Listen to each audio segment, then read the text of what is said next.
Everybody, it's Rob from This Board Game Life, and today I've got an unboxing of Matthias Cramer's Weimar, The Fight for Democracy. This is a Spielworxx game that I wound up picking up when I backed Epos, a Ghentese game, and this was kind of like an impulse buy at the last minute. I'm like, yeah, throw it in there because I really do like Spielworxx games. I tend to get quite a few of them, and this is one that I didn't get, but there is a caveat to this, and I'm not sure that I'll ever get it to the table, but we shall see. I have it, right, for the completionist in me. Because the thing about this game is that it's a four-player game, and it has a ridiculous playtime. It's a 360-minute playtime. I mean, what is that? 3 days? Pretty much. No, so yeah, it's like a 6 hour playtime. So I don't know what I was thinking. 6 hour playtime, four players, who knows? We shall see. But anyway, this is a game that's set in early 20th century Germany. It's about the first German Republic. It's got some amazing components in there and stuff. So that was one of the reasons why I was suckered into this. Suckered feet first, smiling on my face the entire time. So let's see what's in here. So this big old box has a lot of stuff in it. And here we have the first thing right up at the top, victory points and such, right? It's fairly heavy cardboard. And then this is the game board. The game board is dual layer. Actually, let me move this off to the side. We'll get the game board out of the way because this thing is huge, mungus. But it's dual layer. It looks cool. So I don't know if I'll be able to even fit this on here. Yeah, it's fine.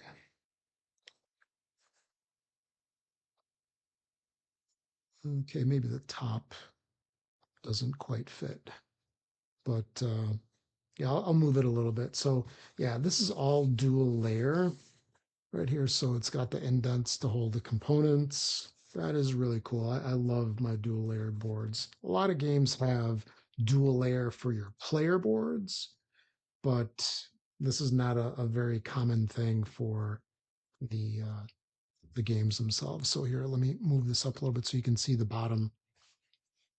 So it looks like we've got the different cities, and this is the timeline. Looks like starts in 1918, goes to 1932. I guess bad stuff happened there, and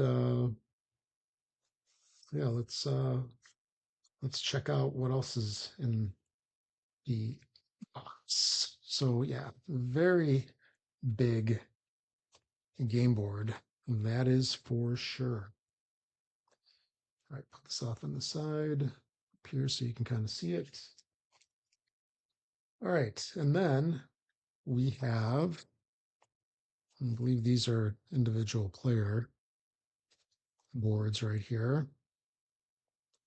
And, the different colors, the different, I don't know what you would call them, factions or something like that.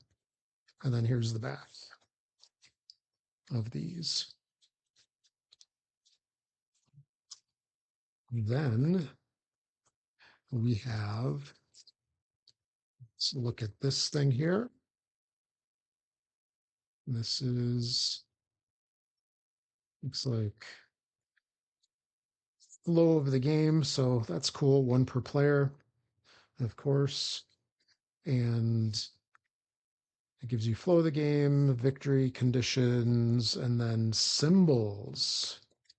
Very nice. Actually, so there's one per faction. So you get your specific one. I wonder, yeah, it looks like they're different. Yeah. So that's pretty cool. There's a lot of games you tend to have the same thing, right? Across all of them. Wow. This is there's a lot to this. So we have a rule book, which is 32 pages, and it has a good feel to it. It's thick stock paper, and it has a very good feel, very glossy as well. So, some period info over there, the cards, components. So they do a nice job of laying everything out.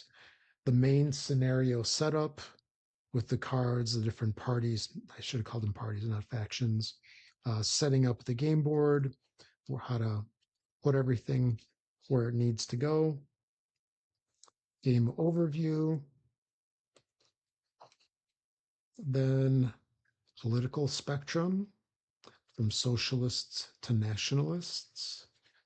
And then from radical to democratic. So you kind of know who you're aligning with, I guess. And then more information on the parties here. So, flow of the game, how everything functions in the game. This is a lot of stuff. So, this is a hardcore game. This is definitely not a light or medium or medium heavy. I would say this is definitely a heavy game. And so we're approaching the end over here. So, ton of rules, ton of information. And then at the end, appendix and reference, more information here, and the index. So that's kind of cool. And not a lot of games do this. When you want to try to find something, it tells you you have the index back here, and you can go, all right, the seats in Parliament, page 22. So that's kind of cool. And then we have the playbook with example of play, historical backgrounds, design notes, and picture info. So this is 28 pages, a little bit less than this because this was what, 32? Yeah, 32.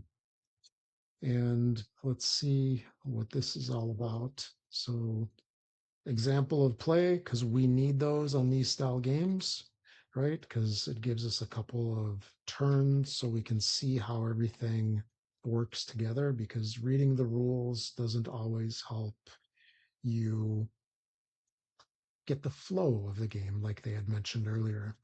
So the different phases there, and then I guess that's it. That ends here on page 10. Then we have scenarios.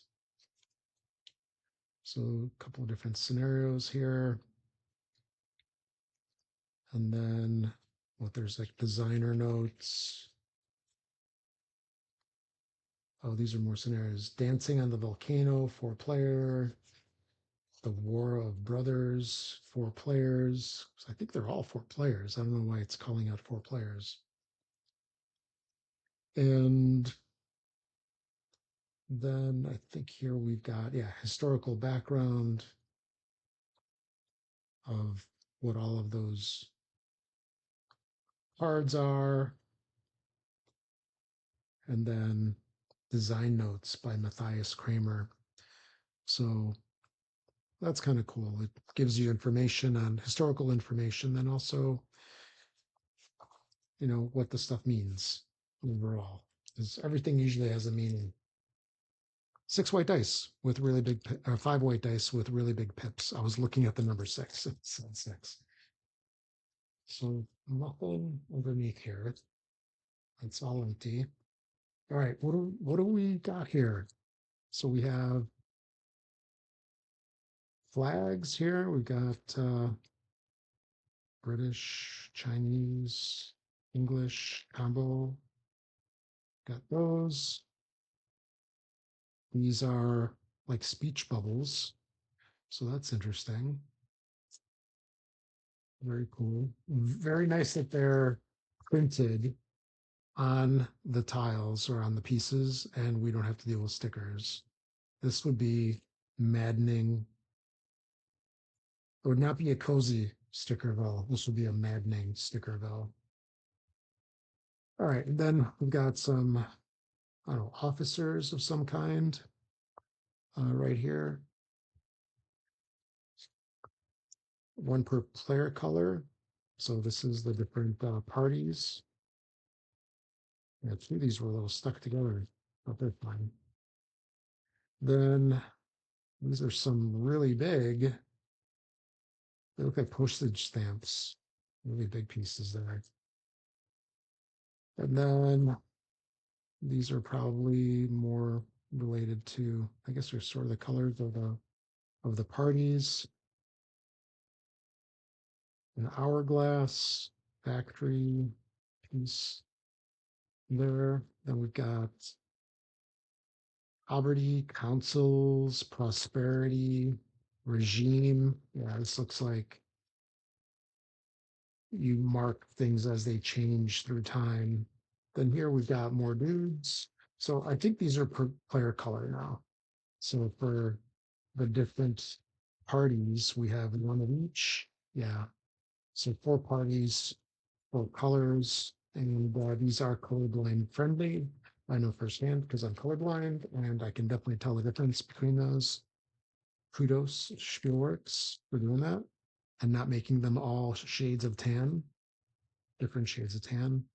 And then got a couple more here. Unrest, inflation. These are like the bad ones. Blockade.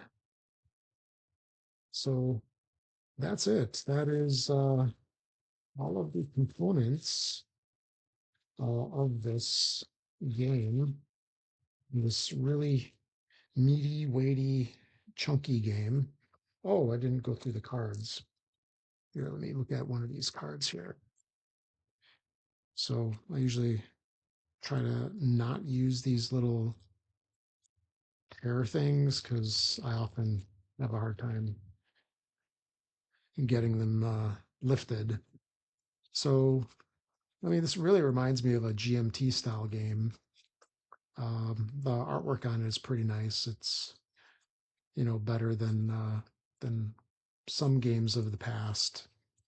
But yeah, here we go through these cards. The cards have kind of a very light linen finish to them. So they're not super slick towards each other. That's kind of cool with the period photos, photography. When I remember seeing in there, they have all references of where all of this comes from, right? And this is the different parties, right?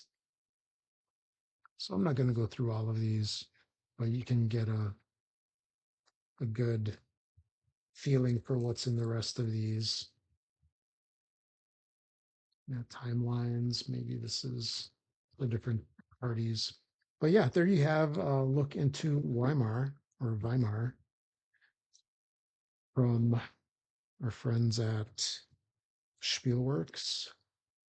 Very heavy, crunchy game, as I had mentioned, and interesting box layout as well. So let me get this cover on. I hope you enjoyed this quick look into this game and what comes inside the box. And it's another super heavy game that moves my tabletop around.